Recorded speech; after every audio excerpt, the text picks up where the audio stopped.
What's going on, everybody? So let's make it quick. I wanted to just touch base on an article that I had done several days ago about Taylor Hawkins. Was suspicious upon what took place, and I even linked in the description of that video about how at that time, which no other news organization was reporting this, he had called the front desk complaining of heart pain or chest pains. Okay, so what's another strange thing is all the years that any famous person died, the first thing that the media would do is say, "Oh, not a drug overdose. We would never do. That's not that at all. Everything's fine." So immediately, as soon as this happened, they were like, "Oh, drug overdose. That's what it was." So that's weird. But anyhow, let me talk a little bit about this.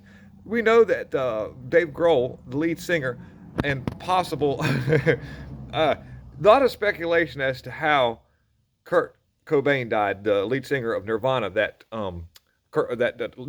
Dave Grohl was the drummer of and was wanting to do front work and get. He didn't want to be just a drummer of a band anymore. He wanted to lead the band, and he often considered Kurt Cobain the inferior musician of the group, but yet the most famous. So there was some animosity amongst the two. Of course, there was always the hit and miss or things that came out about that woman he was with, and I can't remember her name off the top of my head. Courtney Love. Okay, all right. Anyways, but that's a whole other video. We can maybe get into that rabbit hole one day because I remember when it all happened. But preliminary reports show that Foo Fighters drummer Taylor Hawkins had died of cardiovascular collapse. His heart was 2 times the size of the average adult male his age. Basically, what it is the average adult heart should weigh 3 to 350 grams of his size, and if just that'd be a pretty average weight. Doesn't vary a whole lot. Even really big people have kind of normal sized hearts, as long as there's not any medical underlying factors that cause this to happen. But we have something here. His heart weighed almost 600 grams, which is almost double, if not double, the size what it should be. Which says to me that a lot of times that stress takes place whenever your heart's having a hard time doing something. It becomes swollen, and this is an obvious reaction of what other people have had when it came to certain things. So Dave Grohl, being the woke activist that he is, only wanted to play venues for people that were jabbed. He also only wanted he wanted all the rest of the band to be fully jabbed. So they got their 4th dose, and then this happened.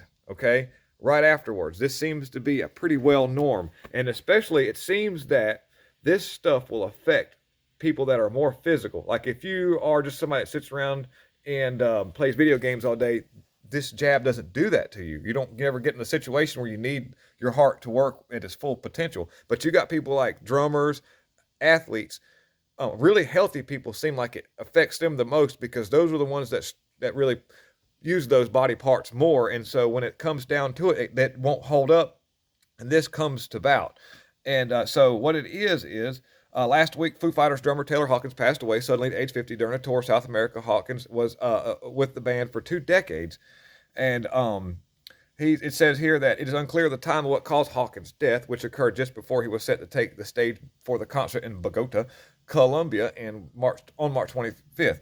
But the new information has surfaced that is shedding more light on situations surrounding his sudden passing. According to preliminary reports, Hawkins died of cardiovascular collapse, and his heart was so enlarged that it weighed twice what the heart of an average male his age should weigh. Witnesses also corroborated the preliminary findings and explained that Hawkins had allegedly called the hotel desk, complaining about chest pains and seeking help right before he passed away.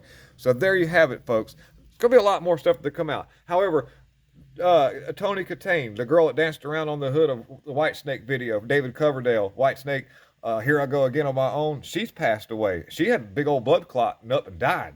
Now, go. Anyhow, I hear animals on the roof. All right, so I'm going to get out of here. Thank you very much for watching. I'll link the article in the description. Have a wonderful day. God is in control.